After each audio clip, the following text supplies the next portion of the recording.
Hello and welcome back again to Jacqueline Marie's Art. So what we're going to do in this video, we're going to talk about teaching our children to wait to have sex at the right time. And so as we've been exploring in these videos, the conclusion is the right time is when the person is married. Understand? Not before, not in between, not while waiting or looking, but up until they are married. That's the correct time. So I have some information here. It says the earlier an individual initiates sexual intercourse, the more likely it is that they will have multiple sexual partners, right? And it says data shows that the delay of sexual intercourse for males also significantly reduces the number of lifetime partners. The longer people are together, the stronger their bond can become. When that bond is broken, more damage is done than simply the loss of a relationship. The neuroscience chemical imprint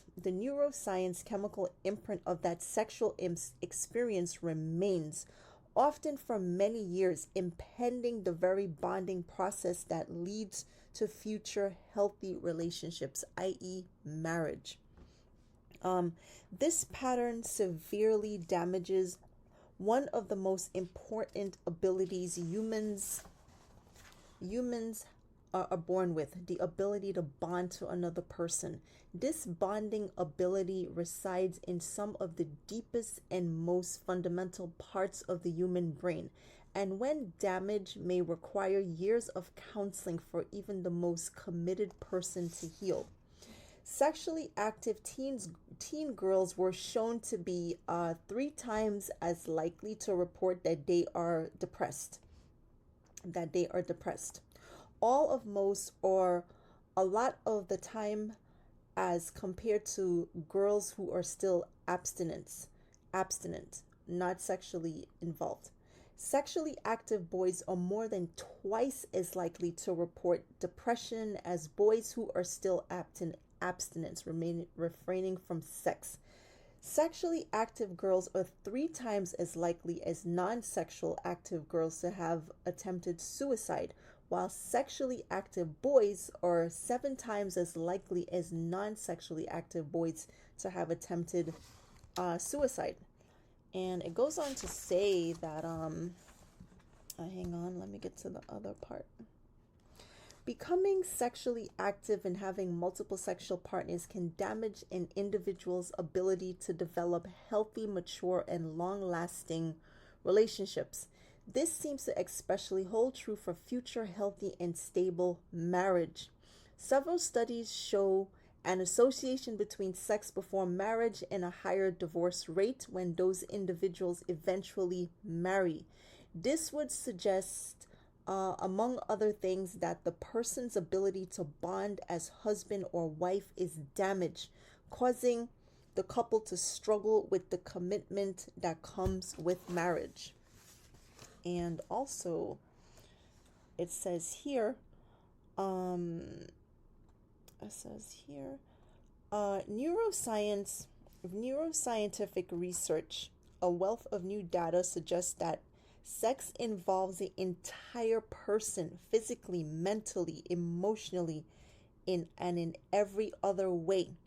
The physical ramifications of non-committal marital sex should not be ignored, and non-marital pregnancy, and neither should the emotional effects, because this was first thought that, sex is just a physical thing. It has no meaning. It's no big deal. Like this comes from when people have sex and go, oh, why are you sweating me? It was just a casual thing. It wasn't anything serious. See, people like to have sex, but they don't know anything about sex. Right. So that's where that comes from. You have sex with somebody and you say, oh, it was just a casual thing. Why are they behaving like that? Oh, they sweating me. No. There is a deep bonding that takes place when you have sex. And it is a very strenuous thing to have to deal with when you have sex with people that don't want you and you want them. They are not committed to you. So anytime they could just move on from you and leave you in a devastated condition. You understand? Okay, so these excerpts were taken from the book Hooked: New Science on How Casual Sex is Affecting Our Children. I would extend that to how casual sex is affecting everyone, young and old. And that's by the same person that I can't pronounce his last name, Joe S.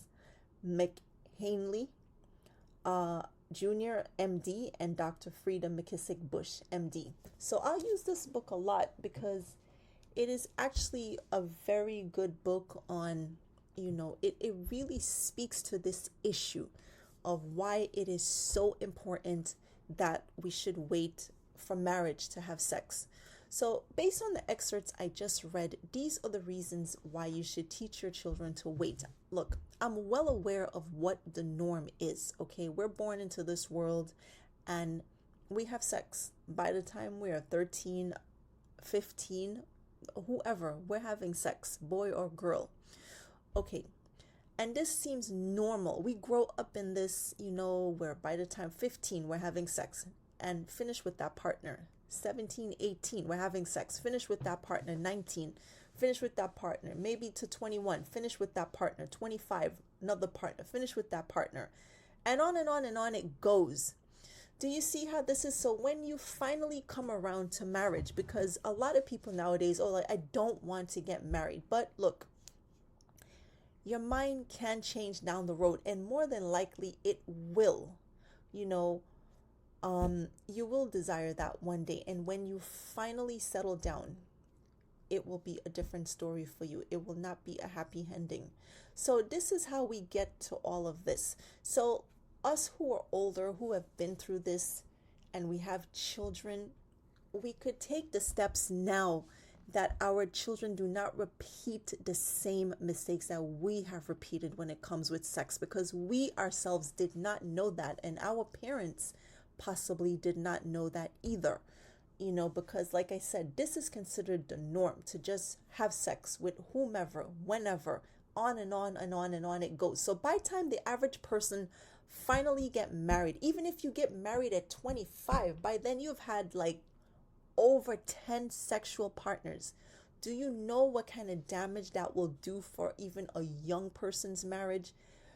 Nevertheless, an older person who gets married in their 30s, or let's say they're in their 40s. So by the time the person gets married, they have been with like over 50 people, possibly even more, depending if the man was like Lothario, somebody who had just took advantage of their good looks or their sexual prowess, and they're being taught that they're winning.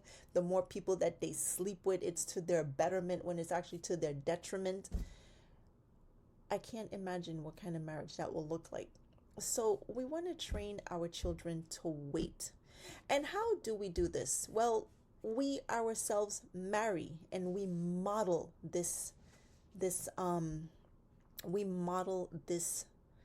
structured dynamic to them. All right, they are born and they see us in a marriage. But keep in mind, we don't just want to be in a marriage, we want to be in a healthy, happy marriage. How do we get to a healthy, happy marriage? You refrain from having sex with a whole bunch of people. You quit the degeneracy known as sex before marriage. It's a scourge. That's the real scourge, not marriage. Okay? So if you are out there and you're like preaching don't marry, forget about it, this is a message that's been reiterated in the Black community. I'm hearing it a lot. Okay, the real scourge, Black men and women, and anybody else listening who this applies to, the real scourge is not marriage. It is the sex out of marriage. Okay, this is where you're doing yourself a disservice. This is degeneracy. This is self-destruction at one of its highest forms. It leaves you mentally unstable. It leaves you in shambles. It darkens your soul. You can't notice it because it's so normalized that when it's happened to us, we are not aware of what has actually happened to us. Okay? So that's how you prepare your kids for You teach your children to wait. They're born into a marriage, all right? And they see a happy marriage. So you want to be in a marriage where you are having lots of sex with your wife or husband regularly, not no once every 6 months thing or once every month thing. This is what that sex before marriage gets you. Marriage sex once a month, sex every 6 months, sex once a year, sex never again. All right? So this is what the sex out of marriage will lead to. And we don't want that. All right. So they are born, they see you happy. You have sex regularly. They won't see you have sex, obviously, but it will cross over to them somehow. These are all spiritual things. So they work together for your good, and it works together for your children's good. This is marriage now. Outside of marriage, it works against you. It works against your children, and it works against you, the man or the woman. Okay, I know it's been said men have all these partners and it's you won't be affected, but women can't do that. This is a lie from the pits of hell. You will be affected. Okay, God already said so. So how nobody can change that, because we didn't invent marriage. He did. So he should know what's good for who. So no, you as a man cannot have a lot of sexual partners and be unaffected. You're all going to be affected. You, the woman, and your children, and not in a good way.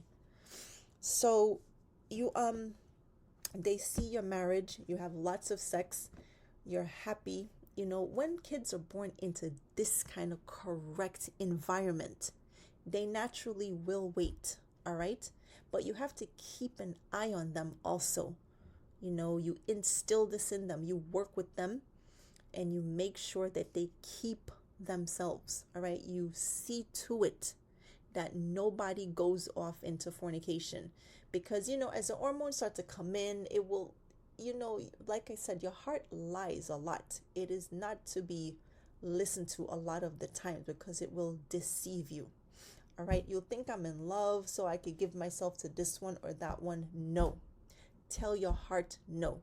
Train them to tell their body no when it comes to this particular issue. No. And also no masturbation. I know that you're like, this is heavy. Yes, it is, but you want the best for them.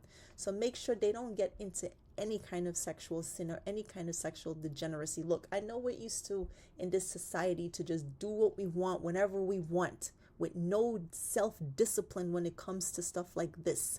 Well, if you want the best for yourself and your children, you're going to have to learn to discipline yourself, okay? Good things come to us if we discipline ourselves. We cannot just do what we want to do and expect a good result. It will not work. All right? I know this is tough. I know this is hard. I know this is foreign and totally alien, but it is the right way and the best way for us. All right? So do that for them. Model this to them.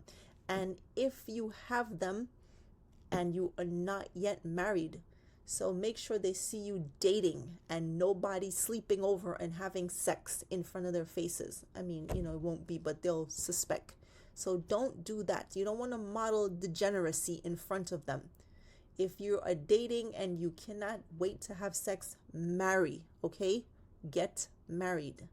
Then you could have all the sex you want, and your kids that you have already with whomever can, still witness a good marriage. Make sure whoever you pick up, if it's not the father or the mother of your children, that person will add something to you and your children's life. You add something to each other, all right? Somebody that accepts them, that won't violate them in any way, shape, or form, no matter how attractive they deem the kids to be when they grow up.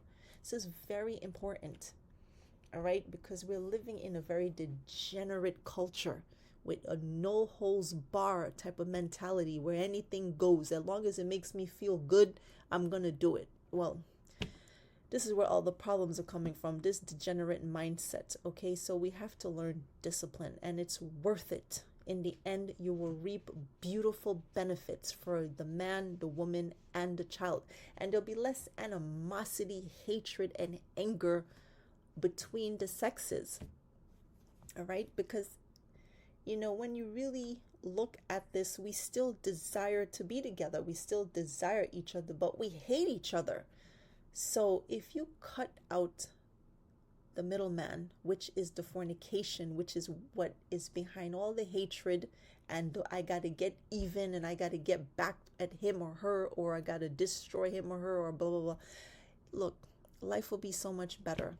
Happiness can be yours, but you cannot live in degeneracy and expect to have it. It will have it if you learn to discipline your sex organs and stop taking down your pants and taking off your underwear, or if you wear no underwear, lifting up your pants. Well, that makes no sense, right? Lifting up your skirt and pulling down your leggings. All right? A beautiful life can be yours with the opposite sex, but you have to stop the fornication, or else you will continue in hatred, misery, and degradation, which is what this is designed to do. So stop participating in your own self-destruction. Stop participating in your children's self-destruction. So this is how you teach your children to wait. You model this lifestyle in front of them, or if you're engaged, they see you waiting. All right, they don't see you sleeping over with each other or waking up and a man is walking around. He's not your husband, or you're not your wife. So you want to, we have already messed up where this is concerned, but the kids can be saved. But it's up to us to love them enough to want to do that for them. We have to love ourselves.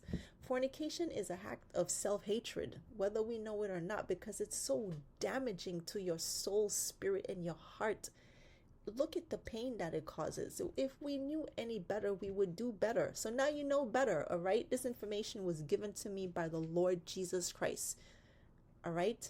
And his Father God, and I'm relaying it to you. So take hold of it and make the best that you can with it. Anybody that needs this, use it, okay? Because this is the way to go, and this is the right way. So let's start doing it correctly.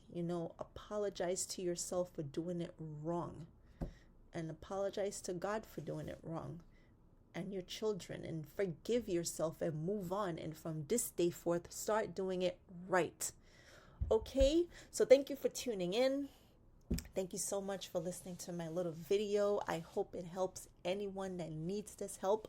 This channel is not here to bash anyone, but we have to discuss these very serious issues that are destroying us in so many ways. Okay, thank you. I appreciate you coming, and until next video, take care. Bye.